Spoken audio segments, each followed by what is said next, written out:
good with your money isn't about how much you make, it's about how you manage your finances, grow your wealth, and spend intentionally on the things that you love. We're just left to our own devices, and that can often mean we spend our entire paycheck by the 5th of the month. So in today's video, I'm going to show you how I budget my personal salary that allowed me to build a net worth of over £100,000, and show you all the systems, tips, and tricks to implement into your own monthly budget so you're not stuck for the rest of your life in the spreadsheets. Okay, so let's first start at where I get my money paid into. So like pretty much everyone else, I probably get paid into the exact same account that you do, which is your main current account. For me, the current account is the anchor of your personal finances. This is something that should hold pretty much everything together and make sure everything moves into the right places. I personally use Nationwide for my main current accounts. The reason I do this is because, first of all, they have a branch. You can go into there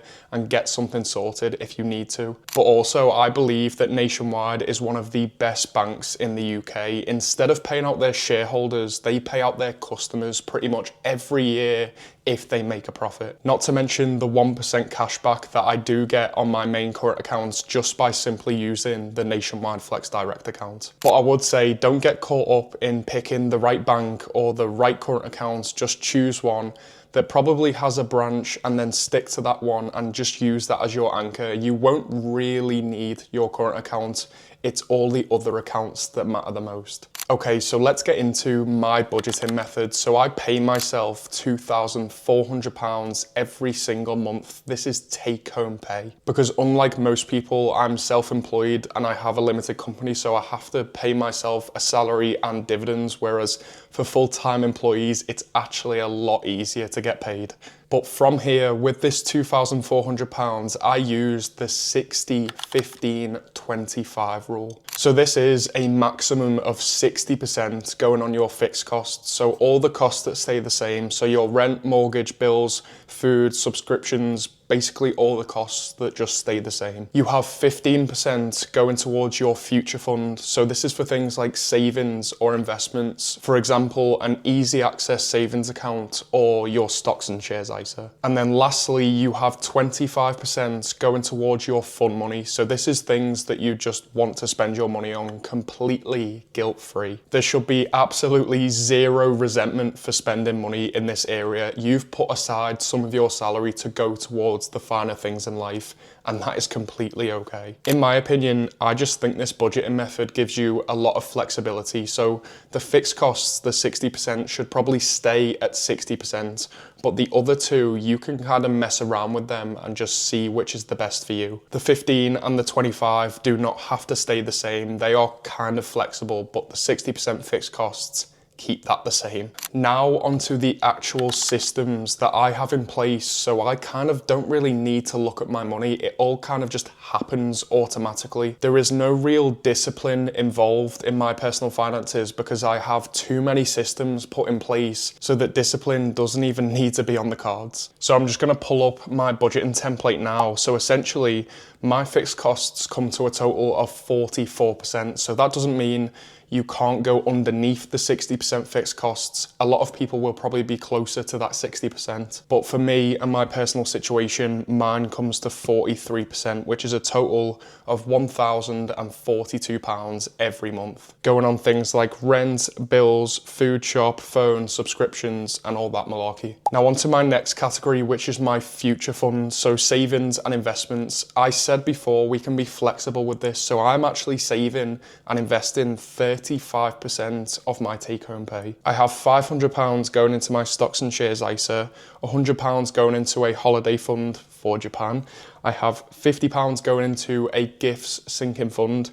I have £200 going into my lifetime ISA, and that is it. I do understand that most people aren't in this situation where they can save and invest this amount of their take-home pay. But it just shows with this budgeting method, you can be extremely flexible with whatever your personal circumstances are. And then finally, I have 21% going towards my fun money. So this is £508, which once again is pretty fortunate to be able to spend on whatever I want. So So although my rule here is 60, 15, 25, it doesn't have to be that exact, honestly. Like, no one's budget is going to be that perfect to a T. That is just a guideline that you can use to kind of just make sure you're on track. But here is where the systems come into play. I have a direct debit for pretty much all of my bills. So my water, gas, electric, my rent as well are all direct debits. Because for me, I would rather take the guesswork out of it and just make sure it's being paid automatically every single month without me even lifting a finger. And then likewise with my savings, investments and fund money, I have a standing order set up for all three of these. And like I said, in my budget, I have 21% going towards fund money. So that is automated into a separate current account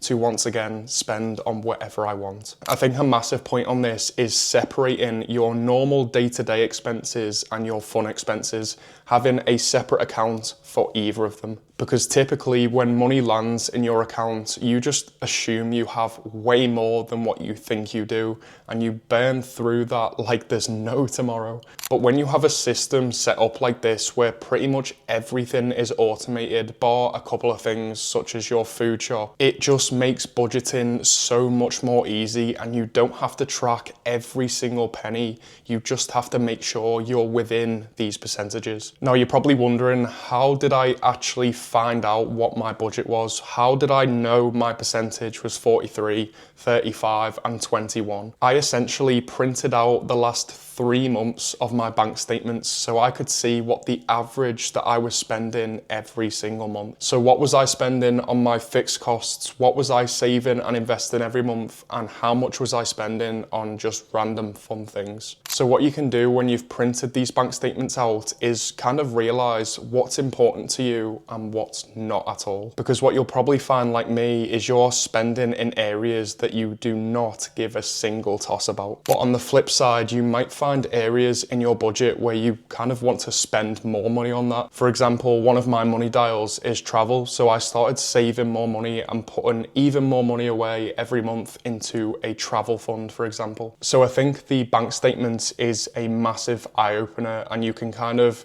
taper back on some things, realize that you're spending in areas that maybe you didn't realize you were.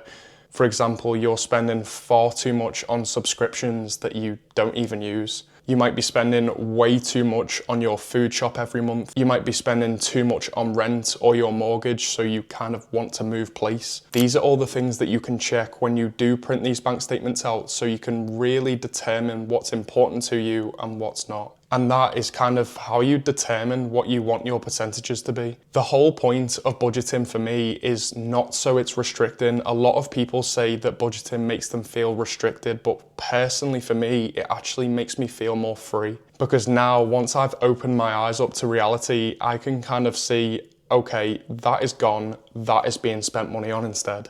I think you should kind of see it as like a game. You can redirect money into places where you want them to go instead of it just flowing out on autopilot. But once again, I do want to just reiterate, budgeting is completely different for everyone. There might be a single mother watching this where it is kind of impossible to reach that 60% mark for fixed costs. She might have to go more towards the 65 to 70. Whereas there might be people watching this video who are living at home and their fixed costs might be only 30% instead. So that's what I mean. It's kind of hard for me to make a video like this because everyone's situation is so different, but I just hope the guidelines and the systems are something that you can take away into your own budget. So if you do want more personal finance content like this, more budgeting content, more saving, more investing, more side hustles, whatever it is you want, leave it in the comments below. Also hit that subscribe button and let me know what you want to see next, because I am ready to take this YouTube game over, baby. So I'll see you in the next one. That was cringe.